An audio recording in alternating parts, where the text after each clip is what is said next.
ချင်းတွေတိုင်းဖွင့်မပြောရတာနေဟာငါရဲ့လာမေဒီဇင်ဘာချင်နာမဲ့ဒီမြေအိုးများပဲတောင်းတနေခဲ့မိ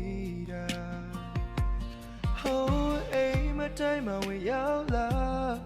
ငါတကယ်မျက်နှာခဲ့ဘူးတာသူတယောက်ပါငါလေးနေစဖို့ချူတာခဲ့သူပါ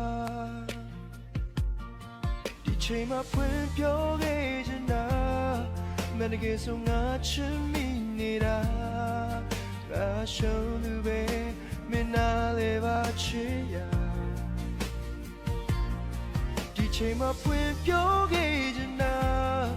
မင်းတကယ်ဆိုငါချစ်မိနေတာရှုံး